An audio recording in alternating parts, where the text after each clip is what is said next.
Hello, is this Oracle customer support? This is Shivam here. Hi Shivam, I'm Kalpesh from Oracle Customer Support. How can I help you? Hi Kalpesh. So we have been using Oracle Advanced Queue for quite some time. And recently we came across this new TxEventQ as we were looking to scale up and improve our performance. Can you help us in switching from Advanced Queue to TxEventQ? Yes, Shivam. In Oracle Database 23c version, we have introduced new DBMS EQ tool package, which makes migrating from Advanced Queue to Transaction Event Queue much simpler. It provides user-friendly interface with no downtime and various ways to configure the migration. And there will be no data loss in case of fallback.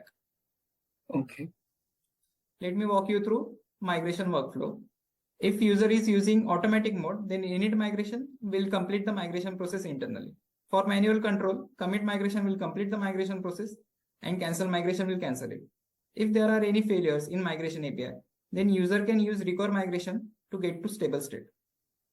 Okay. So this seems quite straightforward. Can you walk us through a demo? Yes, sure. For demonstration purposes, let's consider we have a key user who is using JSON queue, which is advanced queue, who is storing payload in JSON format, which has single subscriber. First, we have to grant execute privilege on DBMS EQ tool package to our user. Next, to demonstrate online migration, let's start NQ-DQ sessions parallelly. As you can see, NQs are started and also DQs are also started. So next step is optional, but Oracle recommends checking if advanced queue is compatible with transaction event queue or not using check migration to TxEventQ API.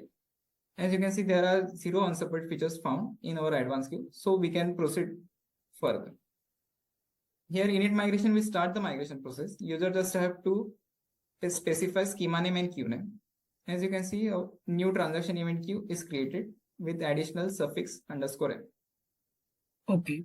So I can see that the new TxEventQ has been created.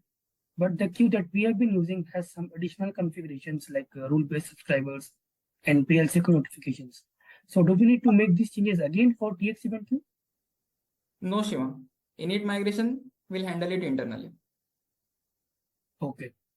And NQ-DQ calls, I can see that they are running parallelly.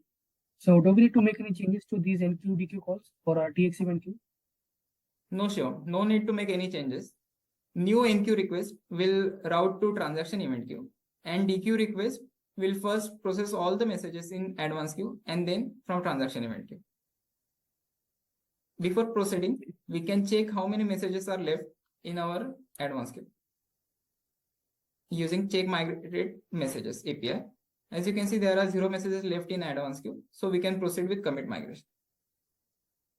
For commit migration, users have to specify schema and queue name. As you can see, commit migration will drop the advanced queue and it will rename our transaction event queue back to our advanced queue name. And also, there are no interruption in our workload. This concludes the demonstration. If okay, so this was quite smooth, but still I have one doubt here. So if I want to migrate multiple queues at once, can I do it if they're under the same user or maybe under different user? Yes, Shivam, you can do it. Each migration process is handled independently, so there are no issues there. Okay. So yeah, that's great. I'm looking forward to using your tool for switching to TxEventQ. Thanks, Kalpesh. Thanks, Shivam. If you have any further doubt, you can visit Oracle official documentation page. Here we are providing user guide and also detailed documentation of each procedure provided in DBMS EQ tool package. Thank you.